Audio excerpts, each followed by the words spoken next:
का एक quick revision, एक तरीके से मैंने माइंड मैप बना रखा है, यू कैन सी। सो इस माइंड मैप के थ्रू हम इस पूरे चैप्टर को अच्छे से देखेंगे और कुछ भी मिस नहीं होगा। So be till the end of this video. और हाँ, ये हमारे एफर्ट्स आपको पसंद आ रहे हैं तो please subscribe our channel. And just मैं आपका 1 मिनट मतलब थोड़ा सा टाइम लेना चाहती हूँ। रिसेंटली एक कमेंट आया था कि you are also a student, so don't be a teacher, just be a student. तो वहाँ पे भी मैंने रिप्लाई किया था। सो ये सारे जो नोट्स और ये सारे जो बना रही हूँ मैं, ऐसे एक टीचर के फील के लिए ऐसा कुछ ऐसे बना नहीं रही हूँ।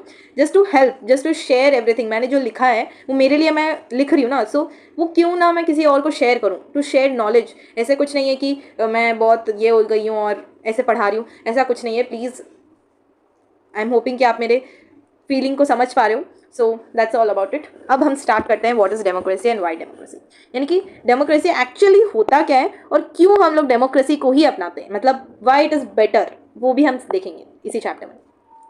डेमोक्रेसी होता क्या है? बेसिकली एक फॉर्म ऑफ गवर्नमेंट होता है जहाँ पे rulers are elected by the people. पर ये एक छोटा सा डेफिनेशन डेमोक्रेसी को डिफाइन नहीं करता है, क्योंकि फिर तो ऐसे तो एवरी गवर्नमेंट जो इलेक्शंस होल्ड करता है वो डेमोक्रेटिक बन जाएगा ना, पर ऐसा नहीं है। जो गवर्नमेंट इलेक्शंस होल्ड करता है वो डेमोक्रेटिक नहीं हो जाता, उसके लिए कुछ कंडीशंस है, वही कंडीशंस हम देखेंगे, ठीक है। So let's see features of democracy, मतलब ऐसे कौन से कंडीशंस हैं जिसके बाद, ये कंडीशंस होने के बाद ही एक कंट्री को हम फुली डेमोक्रेटिक कह सकते हैं, ठीक है ना। सो लेट्स सी क्या है वो। First of all, final decision making power must rest with those elected by the people. ये इसका क्या कहना है? अब देखो, इलेक्शंस तो करवा लिया किसी ने, इलेक्शंस करवाने के बाद कुछ इलेक्टेड रिप्रेजेंटेटिव्स भी आए, पर देखो पपेट रूलर जैसे हो रहा है ना, कि किसी को तुमने इलेक्ट करके ला दिया, पर फाइनली तो वही डिसीजन ले रहा है जिसको लेना था, मतलब मोनार्की जैसा हो गया। ऐसा केस हुआ भी है पाकिस्तान में। जनरल परवेज मुशर्रफ ये पाकिस्तान के रूलर बने थे, एक्चुअली खुद से डिक्लेयर कर लिया था। तो इन्होंने क्या किया था, रखा था रिप्रेजेंटेटिव्स को तो, पर फाइनली डिसीजन यही लेते थे, ये खुद लेते थे डिसीजन, बस रिप्रेजेंटेटिव ऐसे नाम के लिए रखा था, क्योंकि हर कंट्री को ना मैं डेमोक्रेटिक हूँ, मैं इलेक्शन होल्ड करवा रहा हूँ, ऐसे बुलवाने में बड़ा मजा आता है, बट असलियत में वो डेमोक्रेटिक होते नहीं है, ठीक है ना। तो हमारा नेक्स्ट फीचर इसका होता है, a democracy must be based on free and fair elections where those currently in power have a fair chance of losing। इसका क्या मतलब हुआ? 2 केसेस है हमारे पास इसके बारे में, चाइना और एक मेक्सिको।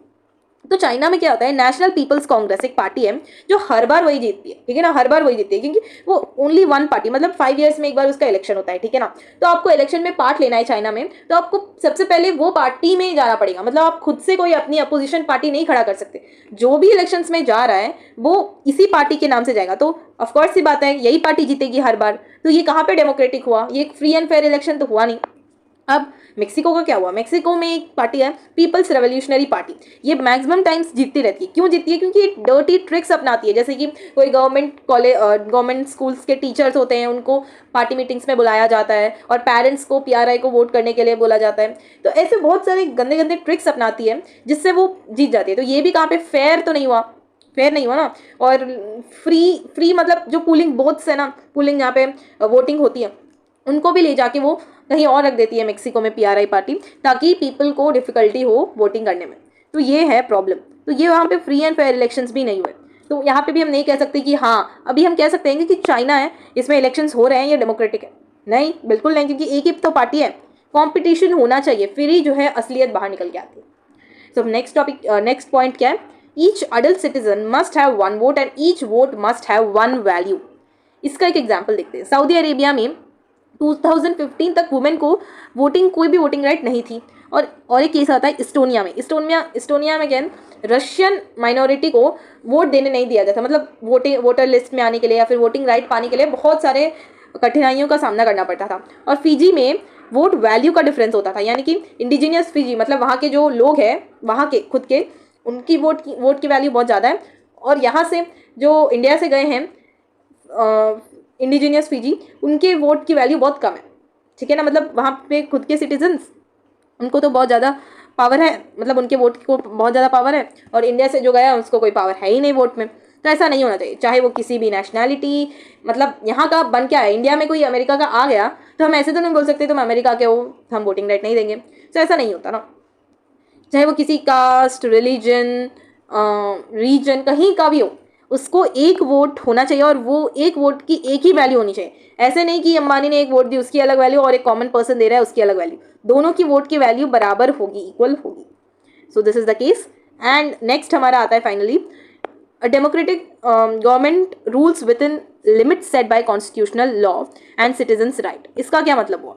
ऐसा यूं नहीं है कि कोई ठीक है फ्री एंड फेयर इलेक्शंस हुए और कोई पार्टी जीत गई, अब इसका मतलब कि सब कुछ जीत लिया उसने और कुछ भी कर सकती है, ऐसा नहीं होता। कुछ लिमिट्स होते हैं। कॉन्स्टिट्यूशन जो हम नेक्स्ट चैप्टर में देखेंगे, कॉन्स्टिट्यूशन कुछ लिमिट्स को सेट करती है, उस लिमिट्स के अंदर ही उसको रूल करना होता है और सिटीजन्स के राइट्स को रिस्पेक्ट करना होता है। ऐसे नहीं कि जो मैं चाहूँ वो कर लूँ अब मैं जीत गया, ऐसा नहीं होता।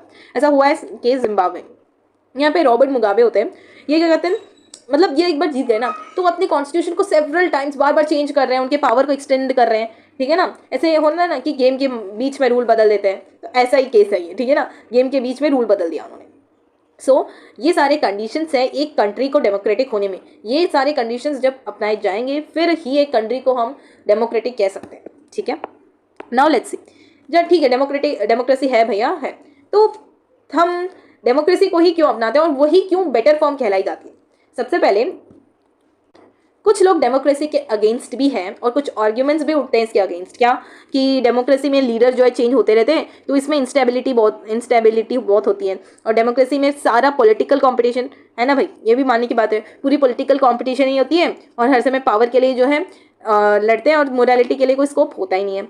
ऐसे बहुत सारे आर्ग्यूमेंट्स हैं। यहाँ पे देखो, so many people have to be consulted in a democracy, it leads to delays। ये तो बहुत गलत पॉइंट है, मतलब आगे हम देखेंगे कि कैसे कैसे डेमोक्रेसी इसको अच्छा कर रहा है, ठीक है। Elected leaders don't know the best interest of people that lead to bad decisions, ऐसा कह रहे हैं ये लोग। Ordinary people don't know. अभी इलेक्शंस में क्या है, ऐसा कुछ रूल नहीं कि तुम जा सकते हो, मतलब कुछ लोगों को हमें थर्ड चैप्टर में पढ़ेंगे, कुछ लोगों को रोक दिया जैसे कि क्रिमिनल्स, ऐसे लोगों को, बट सारे ऑर्डिनरी पीपल को तो वोटिंग राइट भी होती है और इलेक्शंस कॉन्टेस्ट करने के लिए भी पूरी राइट होती है। तो ऐसे ऑर्डिनरी पीपल अगर लीडर बनते हैं तो उनको नहीं पता कि क्या गुड है क्या बैड है उनके लिए, ठीक है ना। सो ऐसे बोल रहे हैं ये लोग। तो दीज आर द, अगर हमको पूछ लिया जाए कि what are the demerits of democracy, हमको ये लिखना पड़ेगा, ठीक है। These are all the demerits of democracy according to them. अब ऐसी तो बात नहीं है कि भैया डेमोक्रेसी हर एक प्रॉब्लम के लिए एक मैजिकल सोल्यूशन बन के आई है, ऐसा तो नहीं हो सकता। हर एक गवर्नमेंट में कुछ ना कुछ प्रॉब्लम्स होते हैं छोटे छोटे, ऐसा नथिंग इज परफेक्ट, हम में से कोई भी परफेक्ट नहीं है, सब में फॉल्स होते हैं, तो ऐसे डेमोक्रेसी में भी है। बट हाँ एक बात तो सच है, this is better than other forms of government, ये तो हम ठान के कह सकते हैं। क्यों? ये देखो reasons. It is more accountable form of government क्योंकि improves the quality of decision making. Quality of decision making कैसे इंप्रूव करते हैं? अब अभी हमने एक पॉइंट देखा था कि बहुत सारे कंसल्टेशंस होने पड़ते हैं, मतलब एक डिसीजन लेने के लिए एक सीरीज ऑफ कंसल्टेशंस के थ्रू जाना पड़ता है। बट ये अच्छा भी तो है, एक इंपॉर्टेंट डिसीजन ले रहे हो, बहुत सारे लोग उसमें एक्टिवली पार्टिसिपेट कर रहे हैं, तो जितने उसके मिस्टेक्स हो सकते हैं उतने मिस्टेक्स निकलेंगे और उन मिस्टेक्स को सॉल्व भी किया जाएगा, उन प्रॉब्लम्स को भी सॉल्व किया जाएगा। So this is a good thing कि ये डिसीजन मेकिंग को इंप्रूव कर रहा है। नेक्स्ट, ये provides a method to deal with differences and conflicts. Democracy में ऐसे कोई माइनॉरिटी मेजोरिटी होती नहीं, जिसके आपको पता ही है, इट इज़ इक्वल। नॉर्मली क्या होता है इंडिया जैसे कंट्री में जहाँ पे इतनी डाइवर्स पॉपुलेशन है, मतलब इतनी सारी डाइवर्सिटीज़ हैं, तो ऐसे पॉपुलेशन में अलग अलग लोग आपस में भाईचारे के साथ तो नहीं रहेंगे, हो सकता है डिफरेंसेस आएंगे, कॉन्फ्लिक्ट्स आएंगे, बट डेमोक्रेसी इनको एक अपने तरीके से बेटर तरीके से इनका एक अच्छा मेथड देता है इनको डील करने के लिए। और democracy enhances the dignity of people या फिर citizens.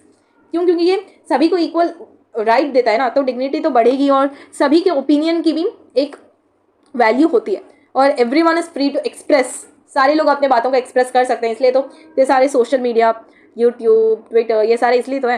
And it allows us to correct its own mistake. This is very very important और ये बहुत अच्छा पॉइंट भी है। यानी कि इन्होंने बोला कि ऑर्डिनरी पीपल को नहीं पता, वो लोग बैड डिसीजन ले लेते हैं, कुछ भी ले लेते हैं डिसीजन। बट हाँ डेमोक्रेसी में ऐसे बैड डिसीजन हो भी गए तो वो बहुत दिनों तक छुपाए नहीं जा सकते, ठीक है। कोई मिस्टेक हुआ है डेमोक्रेसी में तो छुपाया नहीं जा सकता है। क्यों? क्योंकि इतने सारे लोग हैं, वो किसी तरीके से पॉइंट आउट हो ही जाता है, तो इसीलिए वो डेमोक्रेसी अपने मिस्टेक्स को हमें करेक्ट करने को देता है, ठीक है ना। तो हम उसके मिस्टेक्स को करेक्ट कर सकते हैं। नाउ एक टॉपिक आता है डेमोक्रेसी में हमारा आजकल कॉमन क्या है, रिप्रेजेंटेटिव डेमोक्रेसी। मतलब ऐसे ही होता है ना डेमोक्रेसी, रिप्रेजेंटेटिव मतलब इतने सारे पॉपुलेशन है, ये सारी मिलके तो रूल नहीं कर सकती, तो कुछ रिप्रेजेंटेटिव्स को भेजते हैं और वो लोग हमारे बिहाफ पर रूल करते हैं। तो ये क्यों गुड है, वाई इज इट गुड, या फिर ऐसा कुछ क्वेश्चन आ सकता है।